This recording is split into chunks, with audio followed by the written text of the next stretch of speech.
주무시는지 모르겠습니다.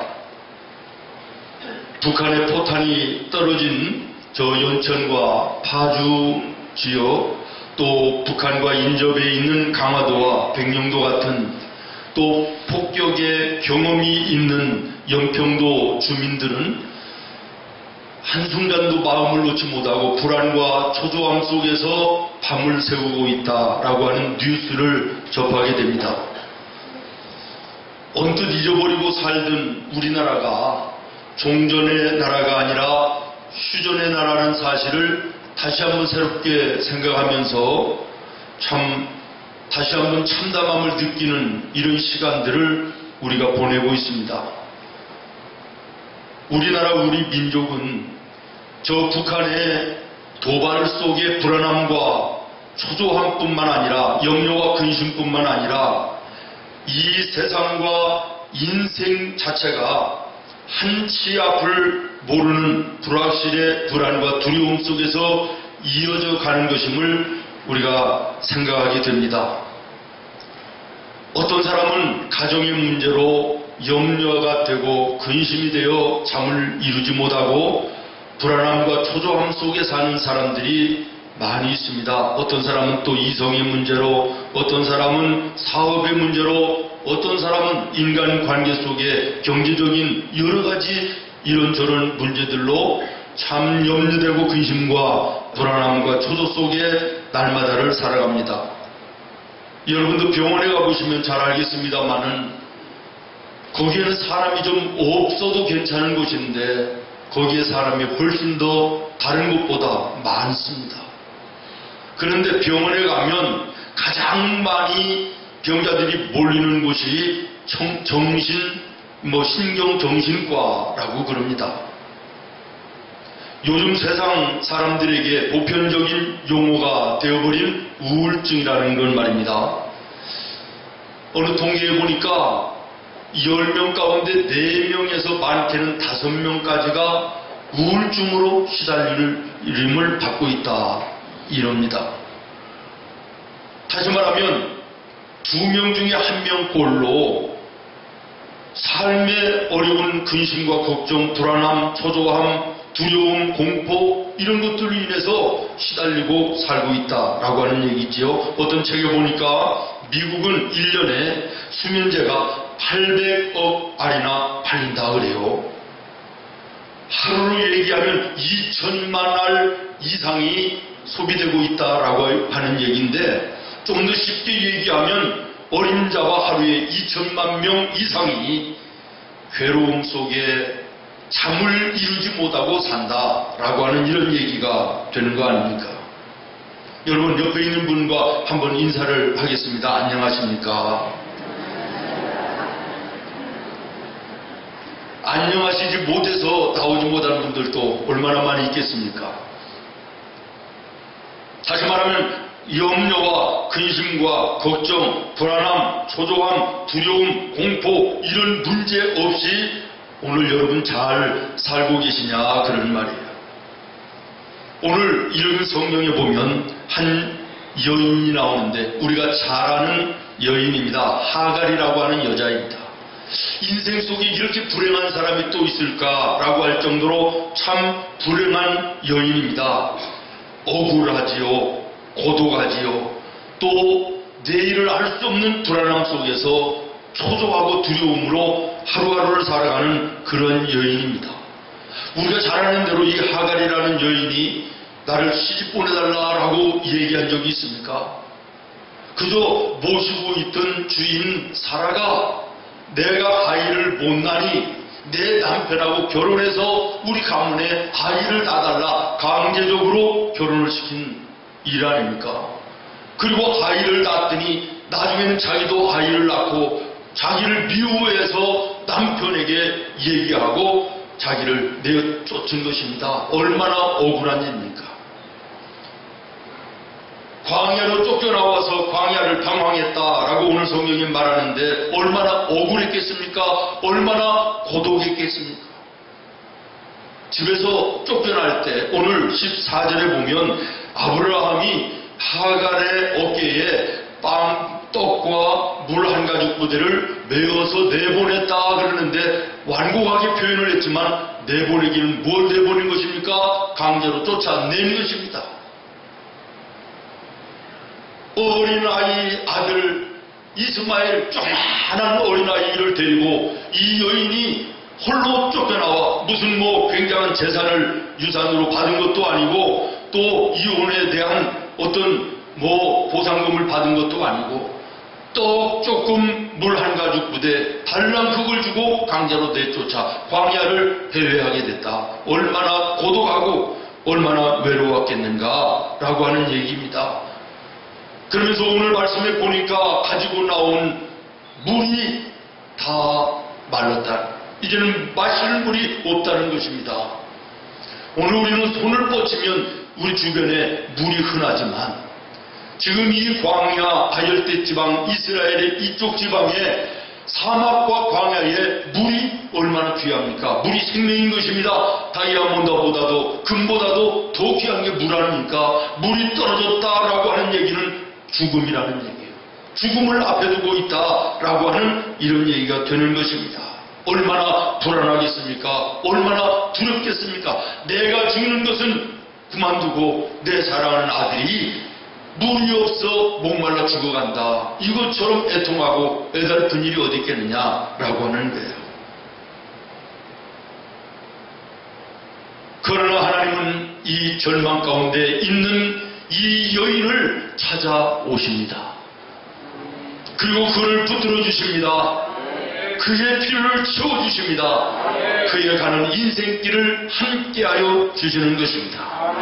오늘 우리는 말씀을 통하여 사람은 연약한 자를 버리지만 하나님은 결단코 연약한 자를 버리지 아니하신다고 하는 사실을 교훈으로 깨닫게 되는 것입니다. 성경은 말씀합니다. 우리 하나님은 사랑의 하나님이시라. 상하는 갈대 하나도 꺾지 아니하시며 꺼져가는 등불 하나도 불어 끄지 아니하시는 하나님이심을 말씀하고 계신 것입니다. 사랑하는 여러분, 오늘 우리는 이 아침 연약한 하갈을 향하신 하나님의 사랑스러운 구원의 손길을 생각하면서 오늘 우리의 삶 속에 임하시는 하나님의 구원의 손길이 어떻게 임하는지를 생각하며 함께 은혜를 나누려고 합니다. 첫 번째로 생각할 것은 17절의 말씀입니다. 하갈아, 무슨 일이냐? 두려워하지 말라라고 하는 하나님의 음성입니다. 하갈을 향하신 하나님의 음성이 아니라 오늘 예배하는 나와 여러분을 향한 하나님의 음성이 되기를 예수님의 이름으로 축원합니다. 하갈아, 무슨 일이냐? 두려워하지 말라. 여러분 한번 따라하겠습니다. 하갈아, 무슨 일이냐? 두려워하지 말라. 여기서 하갈을 빼고 하갈에 여러분 이름을 넣고 한번 다시 하겠습니다. 시작. 내가 내 이름을 부른다는 게 참 쑥스러워요. 그렇다고 옆에 사람 이름을 부르기는 또 그렇잖아요. 다시 해요. 다시. 시작. 철이야, 무슨 일이냐? 두려워하지 마라. 아멘. 이 음성이 오늘 이 아침 여러분의 심령에 들릴 수 있기를 바라요. 이 말씀의 원문의 뜻대로 지켜가면 이것입니다. 하갈아, 별거 아니야.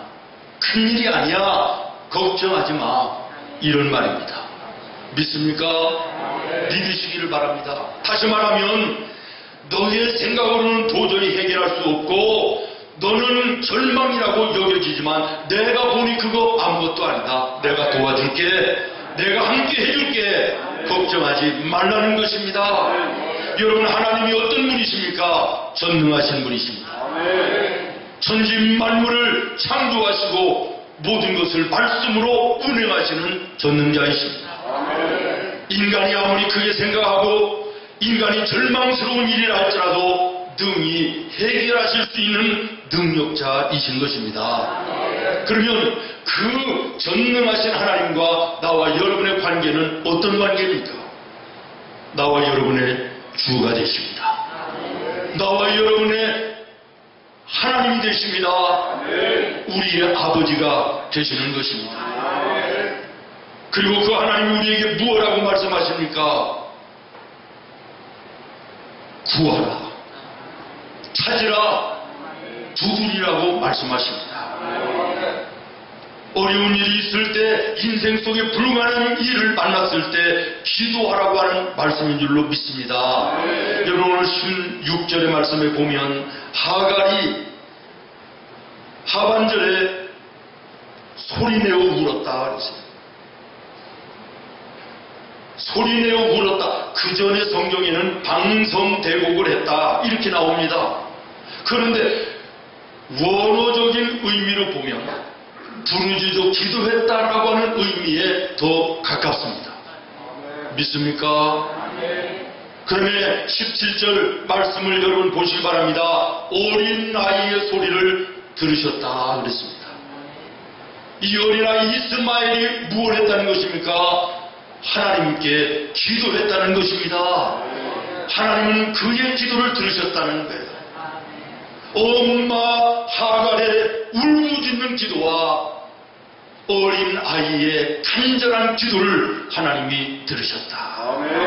마태복음 7장 7절에 말씀하십니다. 구하는 자마다 얻을 것이요 찾는 이가 찾을 것이요 두드리는 이에게 열릴 것이니라. 절망적인 상황 앞에, 절망적인 환경 앞에서 부르짖어 기도하던 하갈과 이스마엘의 기도를 하나님은 물리치지 아니하시고 들으셨습니다. 응답하셨습니다. 무슨 일이냐? 두려워하지 말라고 말씀하십니다. 사랑하는 여러분, 오늘 이 아침 우리는 이 하나님의 음성 앞에 내가 무엇을 고해야 될 것인가를 다시 한번 찾는 은혜가 있기를 바랍니다. 주께 고함 없는 고로 복을 얻지 못하네. 사람들은 어찌하여 아뢰 줄을 모를까. 할렐루야. 상계동에 가면 아주 큰 감리교회가 있습니다. 이 교회가 건축을 하는데, 교회를 건축하는 회사들이 대부분 보면 이렇게 튼실하지를 못하는 것 같아요. 중간에 부도가 나버렸어요. 거창하게 시작한 공사가 중간 약간 넘어서는데 이제는 끝나야 되는 거예요. 동네 사람들이 볼 때 얼마나 하나님의 영광이 가려지겠습니까? 목사님이 얼마나 답답하겠습니까? 온 성도들에게 기도를 부탁했습니다. 우리 작정하고 새벽에 기도합시다. 유치부에서부터 작년에 이르기까지 모든 성도가 성전 건축을 위하여 기도하자고 선포를 하고, 유치부에서부터 작년에 이르기까지 새벽마다 작정하고 기도를 시작합니다. 그런데 한날 초등학교 2학년짜리가 새벽 예배 혼자 올라오는데 길거리에 할머니 한 분이 쓰러져 있는 거예요. 그 예배 시간은 늦지만 이 할머니를 구축해서 조그마한 병원에 모시고 가서 응급치료를 받고 큰 병원으로 옮겨서 죽을 할머니를 살린 거예요. 그날 아침에 학교로 이 할머니의 아들이 찾아옵니다. 이 아이가 누군가, 우리 어머니를 살려준 사람이 애가 누군가 싶어가지고 찾아와서요, 이 아이에게 네가 어떻게 그 어두운 새벽에, 우리 할머니는 잠이 없으시니까 운동하러 나가셔서 그렇게 됐는데 너는 그 새벽 어두운데 그 길을 어떻게 지나갔니? 물어보니까 이 꼬마가 얘기를 하는 거예요. 우리 교회가 건축을 하다가 이렇게 됐는데 그래서 새벽에 기도하고, 그래서 기도하러 가다가 만났다. 그런데 이 할머니의 아들이 큰 건축회사 사장이다. 뭐가 아멘이에요? 뭐 설교를 못해. 요즘에는 너무 앞서가가지고 내가 뭐라고 그랬어요 지금. 뭐 이거는 끝내야 되겠네요.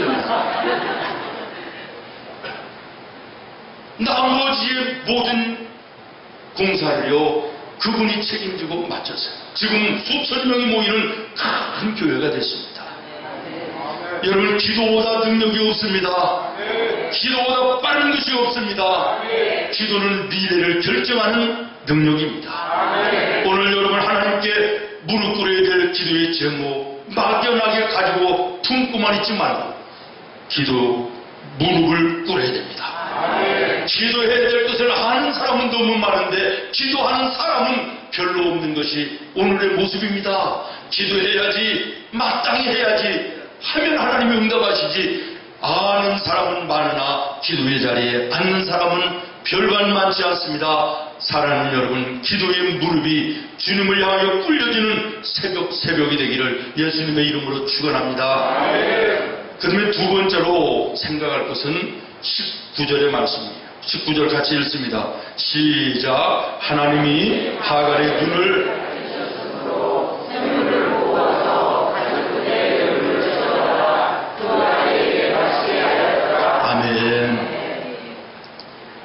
하나님께서 울부짖는 하갈의 눈물의 기도를 들으셨다. 그리고 그의 눈을 밝히 열어주셨다라고 하는 것입니다. 하갈이 눈을 떠서 보니 옆에 샘물이 있었다는 거예요. 앞에서도 말씀드린 것처럼 쫓겨날 때 물 한 가죽 부대 떡 조금을 가지고 쫓겨왔어요.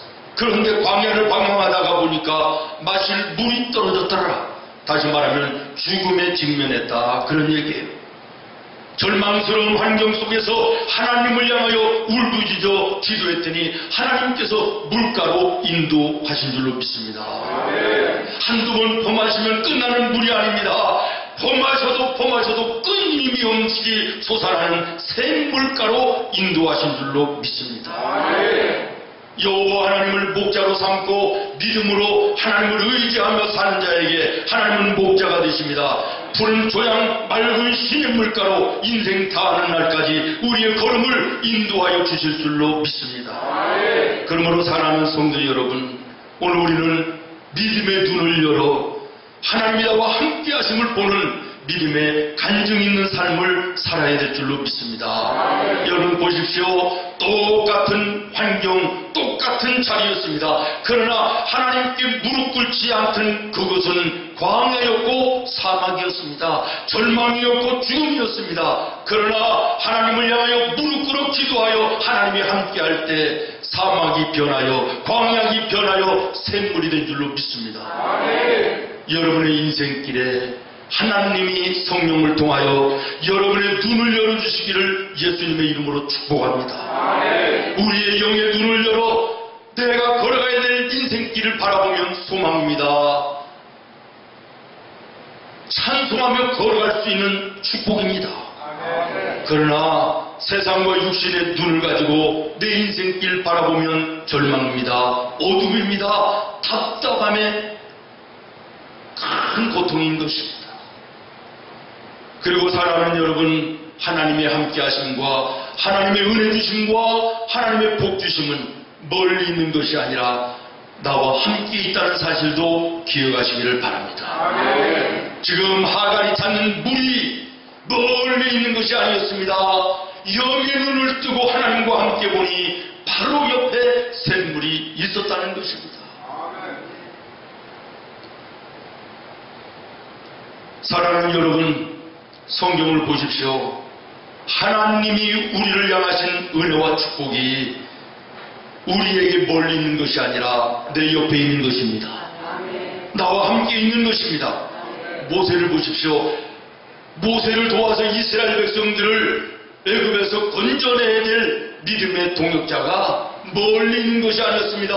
바로 옆에 형 아론이었음을 주목하시기를 바랍니다. 예수님 오병이어의 기적의 역사를 일으키실 때 벳세다 광야에 그 기적의 재료가 멀리 있는 것이 아니라 바로 옆에 함께 있던 어린아이의 손에 들려져 있던 물고기 2마리와 떡 5덩어리가 있었던 것을 주목하시기를 바랍니다. 여러분의 삶의 필요를 위해서, 문제의 해결을 위해서, 하나님의 은혜를 위해서 멀리 방황하지 마시고 기도에 무릎을 꿇으면 하나님의 은혜와 복이 여러분과 함께 있음을 보게 될 것입니다. 내 옆에 함께함을 발견하게 될 것입니다. 이 은혜가 오늘 나와 여러분에게 있기를 예수님의 이름으로 축원합니다. 마지막으로 하나님이 함께하는 자는 어떤 고난도 이겨내고 결국은 승리한다. 따라하겠습니다. 하나님이 함께하는 자는 어떤 고난도 이겨내고 결국에는 승리한다. 믿습니까? 20절 말씀을 한번 다시 같이 보겠습니다. 시작. 하나님이 그 아이와 함께 계심에 그가 장성하여 광야에서 거주하며 활 쏘는 자가 되었더니. 아멘. 지금 하갈이 이스마엘을 데리고 광야로 쫓겨났을 때는 이스마엘이 철딱서니가 없는 어린아이였을 때예요. 철딱서니가 없으니까 자기 주인 집의 아들 이삭을 함부로 대했겠죠. 철드는 아이였으면 그런 행동을 안 했을 것인데 어린아이 때 하갈 이스마엘 데리고 광야에 나갔는데 20절에 보니까 이제는 이 아이가 장성해서 활 쏘는 사람이 되었다. 장군이 되었다.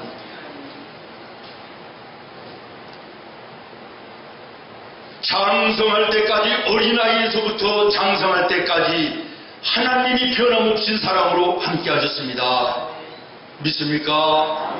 지속적인 사랑으로 함께 하셨습니다.